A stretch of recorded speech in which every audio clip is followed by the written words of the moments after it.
नमस्कार, KP news 24/7 में आपका स्वागत है। मैं हूं आयुषी विजयवर्गीय आपके साथ। तो चलिए खबरों के सफर की शुरुआत करते हैं और सबसे पहले एक नजर हेडलाइंस पर। बीदर जिले के किसान अपनी मांगों को लेकर प्रदर्शन करते नजर आए। कावड़ यात्रा भालकी से शुरू होकर बीदर के पापनाश मंदिर पहुंची। ऑनर किलिंग पर अलग कानून के लिए विशेषज्ञों से मिलेंगे सीएम सिद्धरामैया। कर्नाटक सरकार पीयूसी 2 ईयर और एसएसएलसी छात्रों के लिए साल में 3 बार बोर्ड परीक्षा आयोजित करेगी। कर्नाटक के मंत्री एमबी पाटिल का कहना है कि देश का विकास पीएम मोदी का नहीं बल्कि कांग्रेस के योगदान का नतीजा। गेल के एग्जीक्यूटिव डायरेक्टर केबी सिंह समेत 5 लोगों को सीबीआई ने गिरफ्तार किया। 50 लाख रुपए की रिश्वत लेने का आरोप। राहुल गांधी ने अलग अंदाज में दी शिक्षक दिवस की बधाई।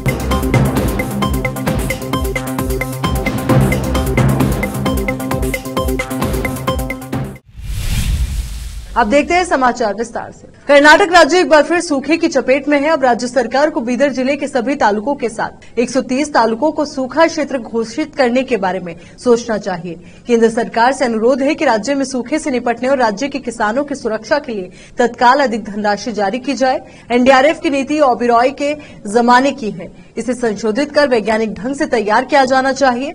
महात्मा गांधी उद्योग खत्री योजना के लिए अधिक धनराशि जारी की जानी चाहिए। अंतर्जल विकास के लिए सहायता दी जानी चाहिए। किसानों का कर्ज माफ करने में मदद की जाए। कृषि ऋण वसूली बंद की जाए। कृषि पंप सेटों को लगातार 8 घंटे बिजली दी जाए। कावेरी बेसिन योजनाओं से तमिलनाडु को पानी की निकासी रोकने के लिए राज्य के किसानों को कानूनी कार्रवाई द्वारा संरक्षित किया जाना चाहिए। गन्ना किसानों की समस्या का समाधान किया जाए। यहाँ किसान स्प्रिंकलर के लिए आवेदन करते हैं और डीडी प्राप्त करते हैं, लेकिन सरकार के कृषि विभाग को चाहिए कि जिन किसानों ने आवेदन किया है उन्हें तुरंत पाइप दिए जाए। जिले में बारिश की कमी के कारण धान की फसल सूख गई है और पैदावार पूरी तरीके से रुक गई है। इसके अलावा किसानों की अन्य मांगों को लेकर किसान जिलाधिकारी कार्यालय के सम्मुख प्रदर्शन किए। कैमरामैन संतोष की कवरेज। आज हमारे बीदर जिले 15 साल से कभी पानी ज्यादा हो को बरगाल गिरे, कभी पानी कम गिर को गए, ऐसा कंटिन्यू 15 साल से रफ्तार चलते रह रहा है। इसलिए हमारे बीदर जिले के किसान पूरा कर्ज में डूबा हुआ है। किसानों का पूरा कर्ज माफ़ करना फर्स्ट सरकार। उसके बाद में ये साल जो जून एंड में जो पानी गिरा है, उसके बाद में सभी किसान खेत में बीज पेरे, पीक अच्छा आया। उसके बाद 1.5 महीने से निरंतर पानी नहीं आने की वजह से पूरा फूल और मिड़ी चट्टा बनते वक्त पूरे किसानों का पीक चले गया। सोयाबीन और उड़ीद, कई लोगों के तुअर, पूरे सभी मूंग, सभी किस फार्मर के पीका चले गए। इसलिए हमारे बीदर जिले के 8 तालुका बरगाल घोषणा करके किसानों का कर्ज माफ करना चाहिए। उसके बाद जो पीकों का इंश्योरेंस जो जिले में फार्मर भरे हैं उनको सभी को ये डीसी कचहरी कंदाई, रेवेन्यू और एग्रीकल्चर डिपार्टमेंट से सर्वे करके उनके इसके ऊपर वो बीमा कंपनी ने पैसे किसानों को देना चाहिए। गए साल ऐसी करके उनके पास जो सर्वे है बीमा कंपनी जो प्राइवेट लोगों को रख के वो गलत रिपोर्ट देते हुए फार्मर के पूरे पैसे कंपनी ने डुबा ले रहे हैं। इसके लिए सरकार कड़ी से कड़ी नज़र रख के रेवेन्यू और एग्रीकल्चर डिपार्टमेंट के जो सर्वे रहते हैं उसके आधार पर फार्मर को बीमा पैसे देना चाहिए। उसके बाद में हमारे साथ तुअर, बीदर जिले का तुअर जो है वो 1 साल का पीक होता है। वो पेरने के बाद 7 महीना खेत में रहता है, लॉन्ग पीरियड पीक रहता है। उसके बाद कौन सा पीक नहीं लेते हैं और दूसरे साल वो पेरते हैं। उसके लिए उसको जो अभी केंद्र सरकार ने जो एमएसपी कनिष्ठ बेंबल बेले घोषणा किए है वो बहुत गलत है। और मूंग को जो 7000 चिल्लर कनिष्ठ बेंबल बेले जो केंद्र सरकार करे उसके लिए हम केंद्र सरकार को अभिनंदन करते हैं। लेकिन तुअर के ऊपर फार्मर को बहुत बड़ा अन्याय हो गया है। उसके लिए पर कुंटल एमएसपी 10,000 रुपये करना चाहिए। ये हम माध्यम के मुखांतर नरेंद्र मोदी जी और केंद्र सरकार को हम मेमोरेंडम देते हैं और वार्ता करते हैं ये करना चाहिए। उसके बाद में जो शुगर केन में हर साल को 8, 8.5 और 9 ऐसे करते हुए कंपनियों से मिलीजुली होकर जो बीमा कंपनी ने जो शुगर फैक्ट्री के चेयरमैन लोग आज रिकवरी ज़्यादा करके गन्ने का रेट जो करे वो गलत है।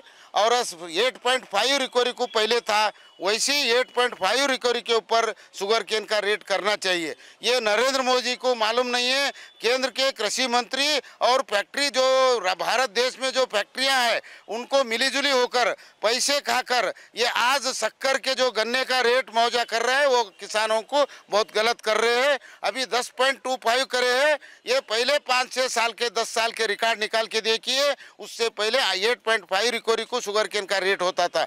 अभी इस साल भी 150 रुपये पर कुंटल 15 रुपये बढ़ा है, इधर अढ़ाई जो केजी ज़्यादा बढ़ा है, उसलिए गलत है। ये हमें बीदर जिले के अगर केंद्र सरकार और राज्य सरकार किसान कर्ज माफ नहीं करे और बिजली 8 घंटे अगर करंट टाइम पे नहीं दिए तो हम पूरा जिला भर जेल भरो आंदोलन करते हैं। ये अब आज डीसी कचहरी से मुख्यमंत्री और नरेंद्र प्रधानमंत्री को मेमोरेंडम दे रहे हैं। माध्यम के मुखांतर हम सरकार को ये मनवी दे रहे। मल्लिकार्जुन स्वामी, किसान डिस्ट्रिक्ट अध्यक्ष बीदर। केसरी पाड़े ने सीमावर्ती जिले बीदर में उत्तर प्रदेश में प्रचलित कावड़ यात्रा में भाग लिया। कावड़ यात्रा है जो उत्तर प्रदेश में प्रसिद्ध है। भगवा पाने के लिए पहली बार कावड़ यात्रा गढ़ी जिले बीदर में हुई थी। बीदर जिले के भालकी तालुक के गयामुख गुप्तलिंग मंदिर से बीदर शहर के पापनाश शिवलिंग मंदिर तक भेजने मंदारी के नेतृत्व में भक्तों ने कावड़ यात्रा शुरू की। गयामुख मंदिर में उन्होंने गोद स्नान किया, भगवा वस्त्र पहने और विशेष पूजा की। इसके बाद उन्होंने बिंदियों में पवित्र जल एकत्रित किया और उसे लकड़ी के दोनों हिस्सों में बांधा और कावड़ यात्रा शुरू की। उन्होंने बीदर भालकी राजमार्ग के माध्यम से एक कदम बढ़ाया। पूरे दिन मूसलाधार बारिश की परवाह किए बिना महिलाओं और वरिष्ठ नागरिकों सहित सभी आयु वर्ग के लोगों ने यात्रा में भाग लिया। फिर भी जिन लोगों ने इस कावड़ यात्रा में भाग लिया वे ये कह सकते हैं कि उन्होंने पहली बार जन कल्याण और सैनिकों के नैतिक विकास के लिए इस कावड़ यात्रा में भाग लिया। आज 5 सितंबर को सुबह 9:11 पर रिक्टर पैमाने पर 2.6 तीव्रता के भूकंप आया, जिसका केंद्र हुमनाबाद तालुका में डाकुड़गी गांव के पास था। ये बहुत कम तीव्रता का भूकंप था। हालांकि लोग बारिश के कारण जागे हुए थे। ऐसे में हल्के भूकंप के झटके कुछ ही लोगों ने महसूस किए। विशेष संवाददाता की रिपोर्ट। अब देखते हैं राज्य के अन्य क्षेत्रों के समाचार। कर्नाटक में ऑनर किलिंग के मामलों की निंदा करते हुए मुख्यमंत्री सिद्धरामैया ने ऑनर किलिंग जैसे अपराधों को रोकने के लिए अलग सख्त कानून बनाने के लिए विभिन्न हितधारकों से मिलने की योजना बना रहे हैं। सीएम ने कहा कि ऑनर किलिंग नहीं बल्कि अनादर हत्याएं हैं। ऐसी हरकतें समाज के लिए शर्म की बात है। इसके लिए सामाजिक और कानूनी समाधान की जरूरत है। वर्तमान में कानून के अनुसार इस पर आईपीसी 302 के तहत मामला दर्ज किया गया है। ऑनर किलिंग के नाम पर ज्यादातर पीड़ित लड़कियां हैं। ऑनर किलिंग से निपटने के लिए कानून को और अधिक सख्त कैसे बनाया जाए, इस पर चर्चा करने के लिए हम महिला कार्यकर्ताओं, महिला संगठनों और कानून विशेषज्ञों के साथ एक बैठक करेंगे। चर्चा के नतीजे के आधार पर हम इसे आगे बढ़ाएंगे। बोर्ड परीक्षा प्रणाली में एक बड़े सुधार के तहत कर्नाटक स्कूल परीक्षा और मूल्यांकन बोर्ड केएसईबी ने घोषणा की कि एसएसएलसी और पीयूसी सेकेंड ईयर के छात्रों को इस शैक्षणिक वर्ष से साल में 3 बार परीक्षा देनी होगी। कर्नाटक की शिक्षा विभाग ने कहा कि 3 बोर्ड परीक्षाओं में से एक छात्र के सर्वश्रेष्ठ प्रदर्शन को उसका अंतिम प्रदर्शन माना जाएगा।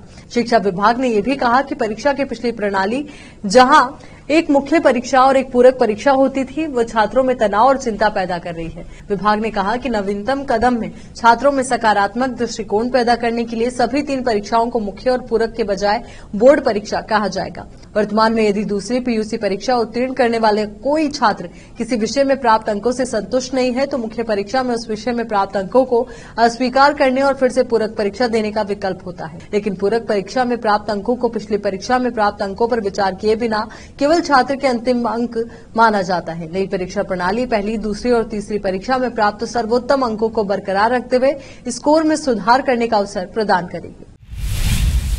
कर्नाटक प्रदेश कांग्रेस कमेटी केपीसीसी प्रचार समिति के अध्यक्ष एमबी पाटिल ने कहा कि देश में देखा जा रहा है कि विकास प्रधानमंत्री मोदी के 9 साल के शासन का परिणाम नहीं है, बल्कि पिछली कांग्रेस सरकारों के योगदान की परिणति है। उन्होंने विधानसभा चुनाव में पार्टी की हालिया जीत में उनके प्रयासों के लिए राज्य और जिला समिति के पदाधिकारियों का आभार व्यक्त करने के लिए आयोजित एक कार्यक्रम के दौरान ये टिप्पणी की। ये बैठक आगामी संसदीय चुनाव की तैयारी का भी हिस्सा थी। पाटिल ने भारत के स्वतंत्रता संग्राम में कांग्रेस की ऐतिहासिक भूमिका पर जोर दिया। और नेहरू जैसे नेताओं का उल्लेख किया जिन्होंने आर्थिक प्रगति को आगे बढ़ाने में महत्वपूर्ण भूमिका निभाई।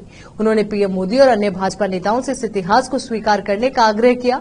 पाटिल ने देश के 95% बांधों का निर्माण, IIT, IIM और एम्स जैसे संस्थानों की स्थापना और दुग्ध क्रांति जैसे विभिन्न क्रांतियों का नेतृत्व करने वाले जैसे कांग्रेस के योगदान पर प्रकाश डाला। मैसूरू में दशहरा की धूम। मंगलवार को मैसूरू पैलेस परिसर में 8 हाथियों के पहले जत्थे के स्वागत के लिए एक भव्य कार्यक्रम के साथ शुरू हुई, जिस साल के विजयादशमी जुलूस का प्रमुख आकर्षण होगा। मैसूरू जिले के प्रभारी मंत्री HC महादेवप्पा ने दोपहर 12:26 पर शुभ अभिजिन लग्न पर मैसूरू पैलेस के जय मर्तंडा गेट पर मंगला वाद्य की धुनों के बीच पूजा और पुष्पांजलि अर्पित कर हाथियों का स्वागत किया।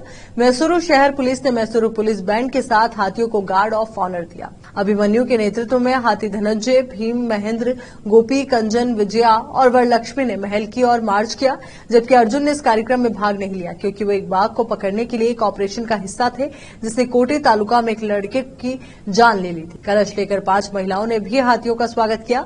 उर्स परिवार और मैसूर के पूर्व वाडिया शाही परिवार की पारंपरिक पोशाक पहने पुरुष भी स्वागत समारोह में शामिल हुए। हाथियों ने पुलिस बैंड और नादस्वर की धुन पर मार्च किया।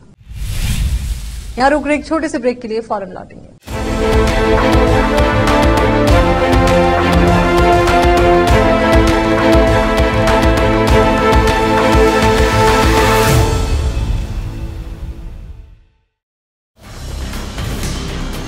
हिंदुस्तान के हर कोने में हम हैं मौजूद। 24 घंटे हालात पर गहरी नजर, खबरों से जुड़े चुपते सवालात और आपको दिखाता है धार्मिक, सामाजिक, राजनीतिक, लोकल और इंटरनेशनल न्यूज की सबसे बेहतर कवरेज, जो आपको रखती है हर पल बाखबर। देश और दुनिया भर की खबर के लिए देखते रहें KP News 24/7।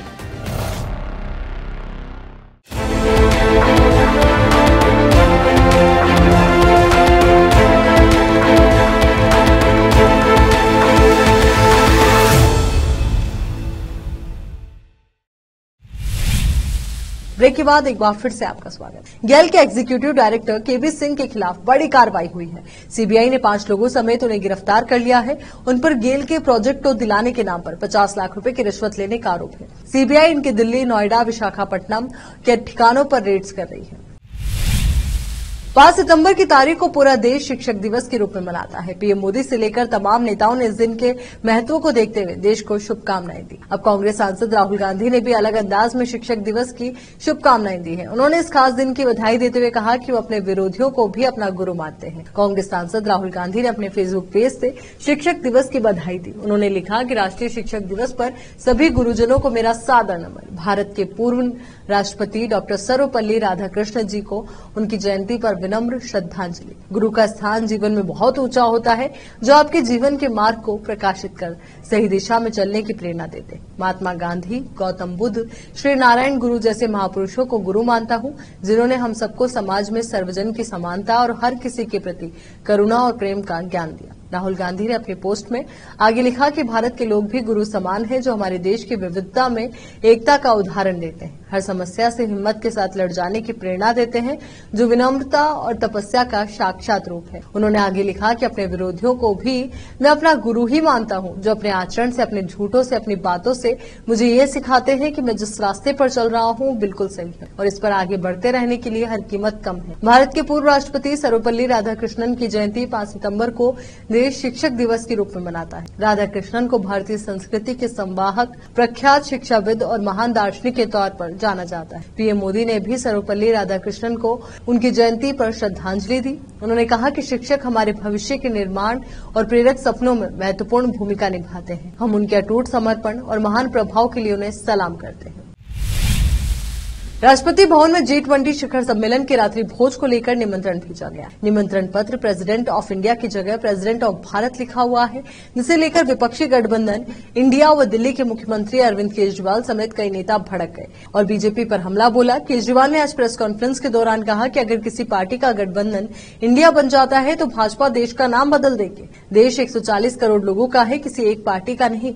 केजरीवाल ने आगे कहा कि अगर कल इंडिया गठबंधन का नाम बदलकर भारत रख लिया जाता तो क्या भाजपा भारत का नाम भी बदल देंगे? भाजपा की वोट कम न हो जाए इसलिए वे ऐसा कर रहे हैं। ये देश के साथ गद्दारी है। इससे पहले कांग्रेस सांसद जयराम रमेश ने भी भारत देश के नाम को लेकर सवाल किए। जयराम रमेश का कहना है कि G20 बैठक के लिए जो न्योता भेजा गए हैं उसमें प्रेसिडेंट ऑफ इंडिया की जगह प्रेसिडेंट ऑफ भारत लिखा गया है। जयराम रमेश ने ट्वीट करके कहा कि पहले ऐसे राजकीय निमंत्रण पर प्रेसिडेंट और इंडिया लिखा होता था, यानी इशारों में अब ये सवाल उठाए जा रहे हैं कि क्या देश का नाम बदलने वाला है, क्या भारत से हट जाएगा इंडिया। कांग्रेस के नेता प्रमोद तिवारी ने कहा कि मोदी ने मेक इन इंडिया जैसे नाम दिए थे। स्किल इंडिया, खेलो इंडिया, भाजपा इंडिया शब्द से डरते हैं। संविधान का अनुच्छेद 1 कहता है इंडिया दैट इज भारत। ये नाम इंडिया कैसे हटाया जा सकता है? वहीं कर्नाटक के मुख्यमंत्री सिद्धरामैया ने भी कहा कि हमारे संविधान में भारत का संविधान लिखा हुआ है। इंडिया एक स्वीकार किया हुआ शब्द है, मुझे नहीं लगता कि इसकी आवश्यकता है। कांग्रेस सांसद जयराम रमेश ने भारत देश के नाम को लेकर बड़ा दावा किया। जयराम रमेश का कहना है कि G20 बैठक के लिए जो न्योता भेजा गया उसमें प्रेसिडेंट ऑफ इंडिया की जगह प्रेसिडेंट ऑफ भारत लिखा गया। जयराम रमेश ने ट्वीट करके कहा कि पहले से राजकीय निमंत्रण पर प्रेसिडेंट और इंडिया लिखा होता था, यानी इशारों में अब ये सवाल उठाया जा रहा है कि क्या देश का नाम बदलने वाला है, क्या भारत से हट जाएगा इंडिया का नाम। जिस समय जयराम रमेश ने बड़ा दावा किया उसी समय असम के सीएम हेमंत बिस्वा शर्मा ने भी ट्वीट किया। उन्होंने अपने ट्वीट में रिपब्लिक ऑफ भारत लिखा है और कहा कि हमारी सभ्यता पूरी मजबूती से अपने अमृत काल की ओर बढ़ रही है। इस मामले पर सियासी गलियारों से चर्चाओं का शोर सुनाई देने लगा है। इस बीच बीजेपी के राष्ट्रीय अध्यक्ष जेपी नड्डा ने भी अपने ट्विटर हैंडल पर इस मामले को लेकर ट्वीट किया। उन्होंने लिखा कि कांग्रेस को देश के सम्मान एवं गौरव से जुड़े हर विषय से इतनी आपत्ति क्यों है? भारत जोड़ो के नाम पर राजनीतिक यात्रा करने वालों को भारत माता की जय के उद्घोष से नफरत क्यों है? स्पष्ट है कि कांग्रेस के मन में न देश के प्रति सम्मान है, न देश के प्रति, न देश के संविधान के प्रति और न ही संवैधानिक संस्थाओं के प्रति। उसे तो बस एक विशेष परिवार के गुणगान से मतलब है। कांग्रेस के देश विरोधी एवं संविधान विरोधी मंशा को पूरा देश भली भांति जानता है। यहाँ रुक रहे एक और छोटे से ब्रेक के लिए, जल्द हाजिर होंगे।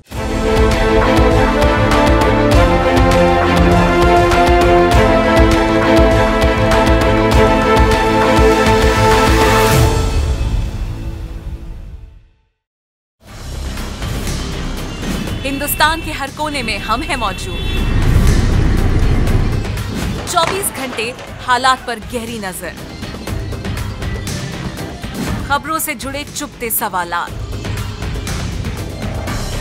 और आपको दिखाता है धार्मिक, सामाजिक, राजनीतिक, लोकल और इंटरनेशनल न्यूज की सबसे बेहतर कवरेज जो आपको रखती है हर पल बाखबर। देश और दुनिया भर की खबर के लिए देखते रहें केपी न्यूज 24/7। ब्रेक के बाद एक बार फिर से आपका स्वागत है।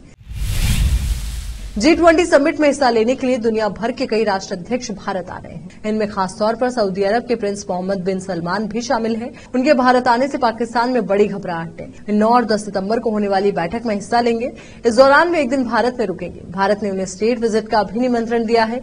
इसे लेकर दुनिया के पटल पर अलग थलग पड़े पाकिस्तान की नींद उड़ गई है। हताश पाकिस्तान अब इस कोशिश में है कि सऊदी अरब के प्रिंस सलमान भारत से वापसी के समय पाकिस्तान भी रुक जाए। पाकिस्तान के पीएम दफ्तर के सूत्र ने इस संभावना से इनकार नहीं किया है। पाकिस्तान सऊदी अरब प्रिंस को अपने देश बुलाने की पूरी कोशिश कर रहा है। द एक्सप्रेस ट्रिब्यून के हवाले से खबर है कि सऊदी क्राउन प्रिंस अपनी भारत यात्रा के दौरान पाकिस्तान की यात्रा भी कर सकते हैं। सऊदी अरब और पाकिस्तान दोनों ही पक्ष इस संबंध में किसी टिप्पणी से बच रहे हैं, लेकिन पाकिस्तान सूत्रों का कहना है कि ऐसी संभावना है कि दोनों पक्ष अंतिम समय तक क्राउन प्रिंस के पाकिस्तान दौरे को गुप्त रखना चाहेंगे। हालांकि सूत्रों का कहना है कि अगर एमबीएस पाकिस्तान आते भी हैं तो उनका दौरा महज कुछ घंटों का ही होगा। क्राउन प्रिंस G20 के बाद एक दिन के स्टेट विजिट को लेकर भारत में रुकेंगे। ये पाकिस्तान के लिए बड़ा सिरदर्द है। सूत्रों ने कहा कि ऐसे में पाकिस्तान के लिए ये और भी महत्वपूर्ण हो गया है कि सऊदी अरब के प्रिंस पाकिस्तान का दौरा करें।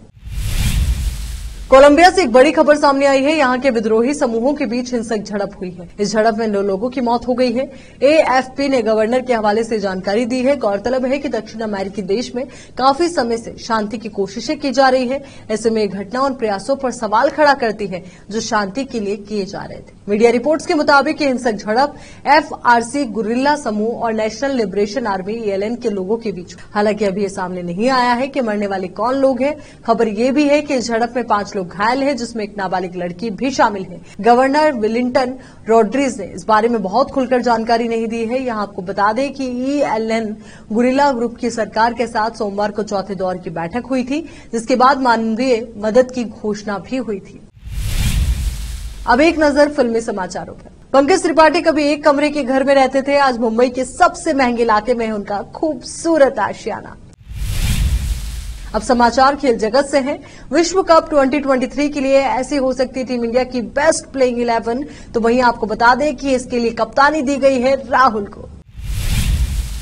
आखिर में देखते हैं समाचार बाजार के। गोल्ड ने लगाया गोता, चांदी हुई चित, खरीदारी से पहले 10 ग्राम सोने की कीमत।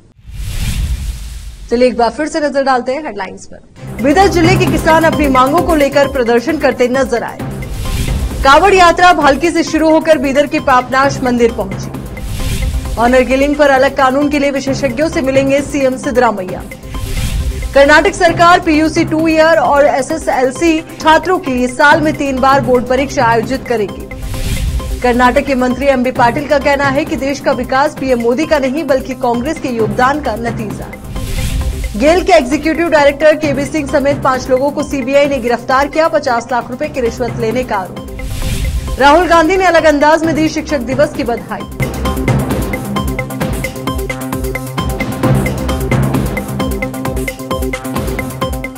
केपी न्यूज के इस बुलेटिन में फिलहाल के लिए इतना ही। देश और दुनिया से जुड़ी तमाम ताजा खबरों के लिए आप बने रहिए KP News 24/7 के साथ। धन्यवाद।